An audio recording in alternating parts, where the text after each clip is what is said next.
What's up, guys? Cage here, and today we have to talk about Polygon because every time this website is brought to my attention, it's always attached to something extremely stupid. And I'm left wondering every single time, how does this website still exist? How is this website still publishing content to this day? But thank you so much to those of you who do recommend me articles, and this was one recommended that I cover, and so I'm going to do so.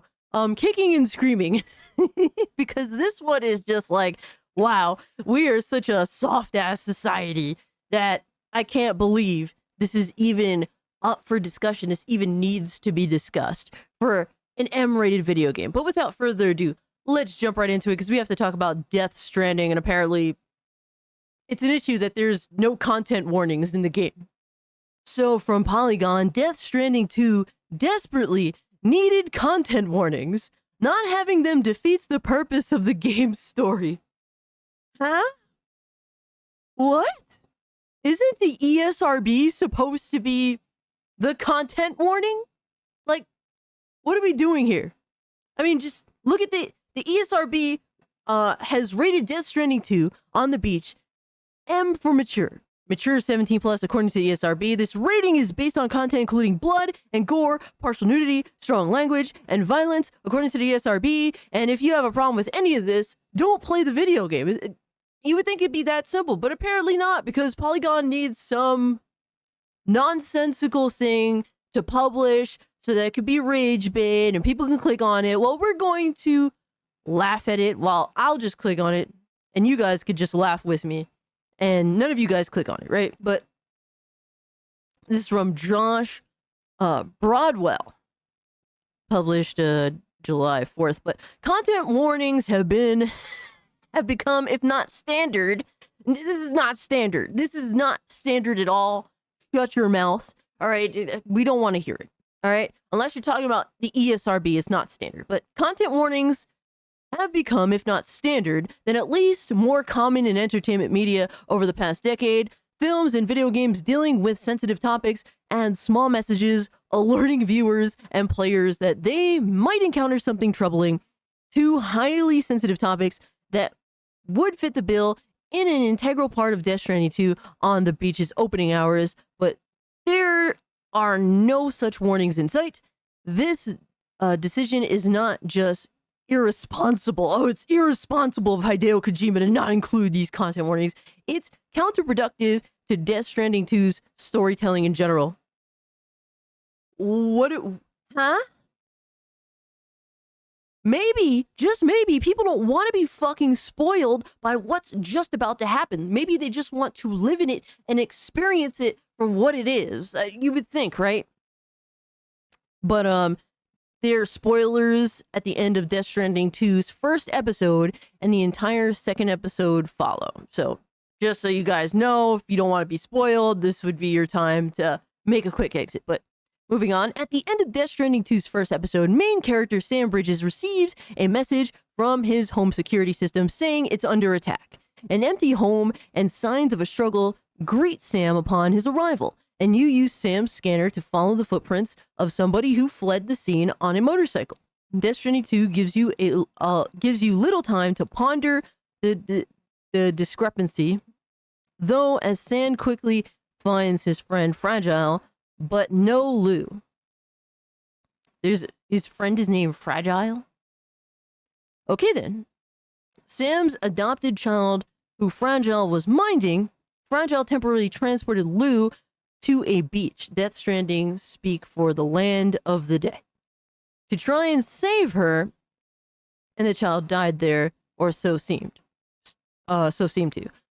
Whether Lou permanently dies or gets revived later by the same Death Stranding magic that makes Sam almost unkillable isn't the point.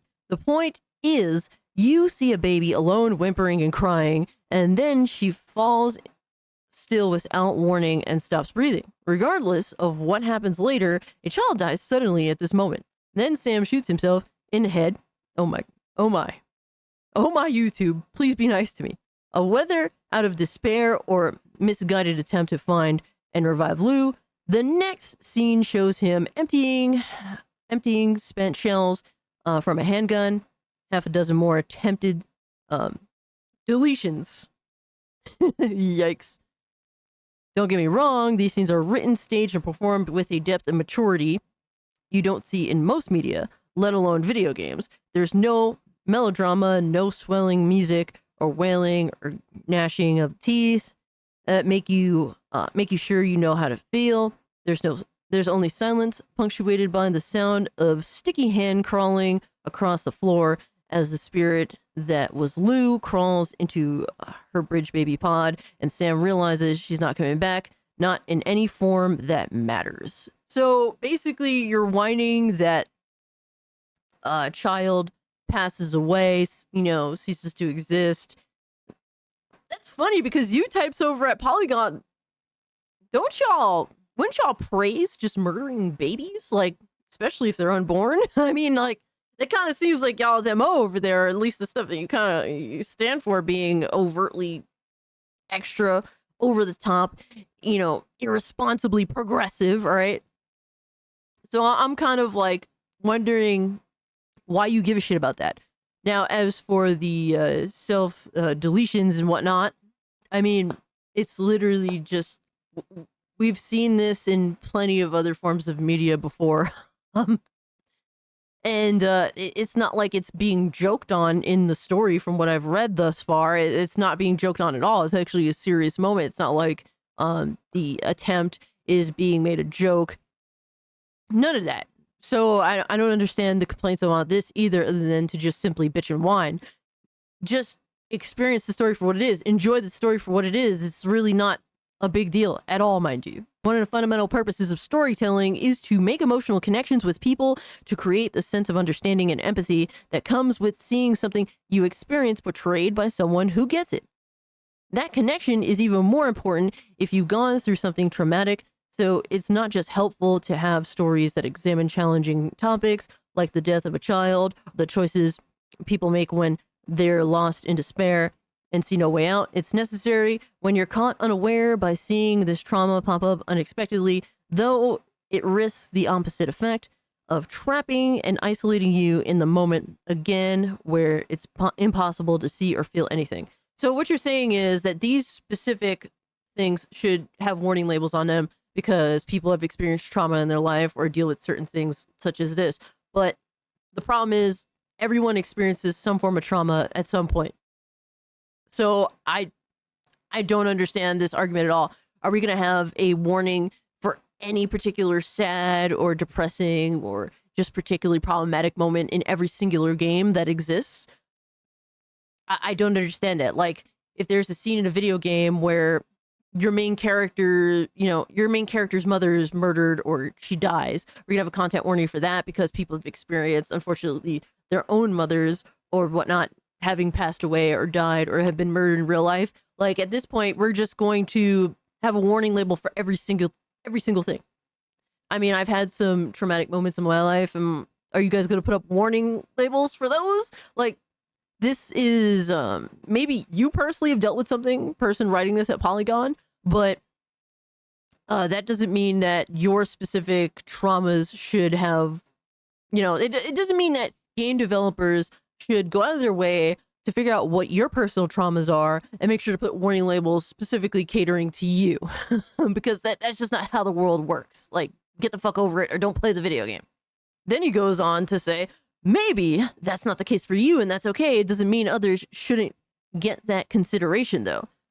So then what about the consideration for shit for me? How about that?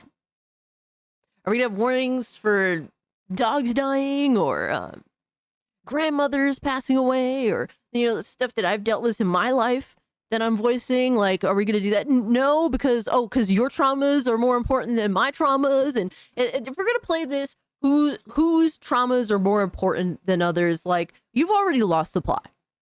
People want to actually experience this story for what it is.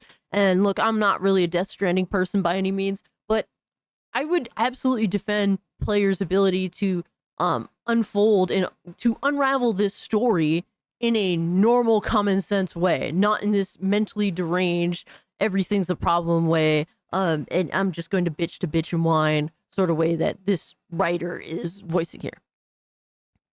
Speaking personally, my mom and I were full-time caregivers for her parents, both of whom had dementia. For 5 years until they grew too violent and unpredictable to care for at home, I'm fine seeing shows or movies that depict someone with dementia or families slowly realizing their loved ones are developing a problem. My mom is not. Just knowing that a story touches on those topics makes the difference between the show having a therapeutic effect for her or making her suffer from flashbacks, anxiety, attacks, and depression that follows them.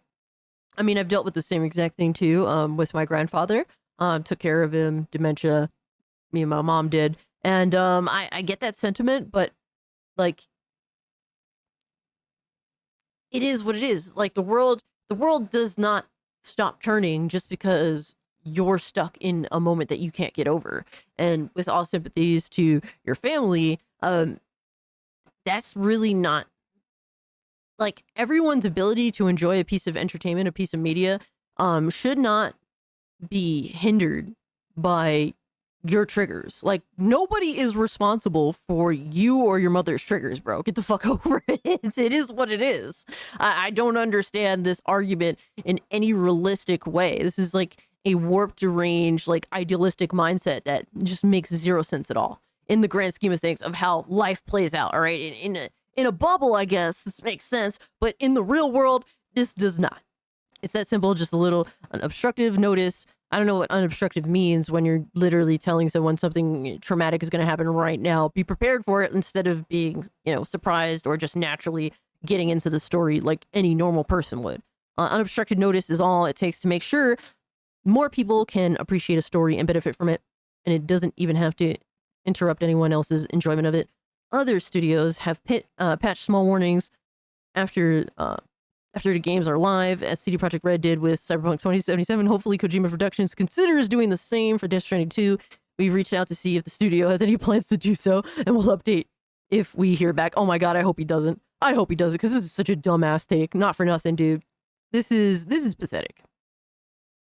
And I guess I'm being a little bit insensitive, but yes, I'm being a little bit insensitive because we're crying about every little aspect of video games, and then people wonder why we can't get mature stories for adults anymore. It's because of shit like this. Sad to say. Your inability to just man the fuck up, and just stop crying about everything is literally killing games and the interest, like the willingness for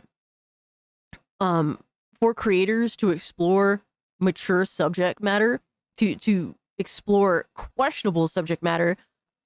They just don't want to do it because of motherfuckers like this. And this is it's sad to me.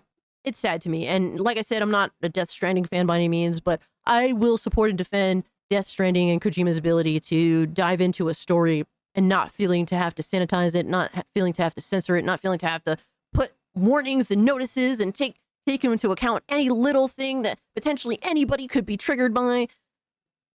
It is, what are we doing here? All right, just stick to the kiddie games, right? Just stick to rated T for teen or rated E for everyone. The rated E for everyone, preferably for your types or whoever you're thinking of when discussing the subject matter.